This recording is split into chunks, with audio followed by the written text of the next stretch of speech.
Hello everyone, I am Walt, and here we are with the beginning of unit number 14, the final unit here for Internet Psychology Review Summary and all that fun jazz right there.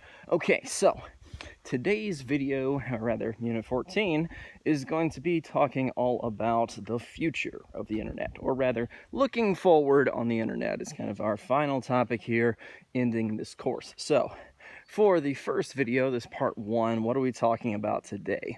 Well, let's see, we're going to be talking, the main topic here that I want to cover is going to be a little bit about political differences that one can see via buying of books. So in a previous video, we covered a little bit about Cambridge Analytica and the fact that personality traits could not predict a person's political affiliation. But can online books do so? If we do a giant analysis and collect a lot of data from, major sellers of online books here, for example, Amazon, a good go-to one, just rather Amazon there, and of course Barnes & Noble. I believe I've linked up the article. Hopefully I can do that copyright-wise. Well, you'll see in the description if I could or could not on the article here. Anyway, I'll at least give you the title. So, yes. What does this mean when it comes to, online books, when it comes to political affiliation? Can you tell when it comes to buying of science books specifically? So both, conservatives and liberals tend to buy, a variety of science books. But if we look to patterns of people who buy these books, their political affiliation and all that kind of fun stuff, then is there a pattern? The answer is yes, there is a pattern.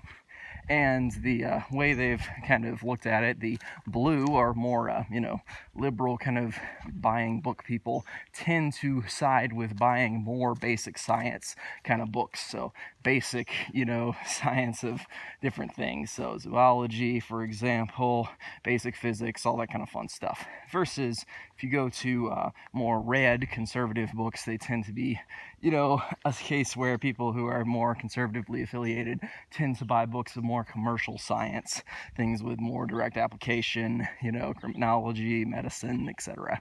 Now, that isn't to say that by any means, one party believes in the science more than the other, or that this is, a clear thing where if anybody ever buys a book on medicine, oh, they're a right-winger, or anybody ever buys a book on physics, oh, they must be a liberal. No, this is just an overall pattern, if you look at it, that you can give a slight bias here, that you can say, okay, odds are slightly higher that if they're buying this, they have this kind of pattern of mass behavior, because over enough people, you can kind of get a pattern of what's going on there. Anywho, that's the beginning of some of this kind of future for it. So while you can't use personality traits to determine somebody's political affiliation, there are some characteristics that can be, calculated at least to give you a higher probability of one side over the other for where somebody's interests lie. Anywho, it's pretty cool that you have algorithms that can actually do that for it's particularly something that we covered as previously being so difficult to determine when it comes to political affiliation. If personality traits can't do it, well, guess what? You know what? You can determine some of it based on online book purchases by a vast number of people. So anyway, that is about it for this first video. I will see you guys next time with part 2 of unit number 14. Stay tuned. I'll see you then.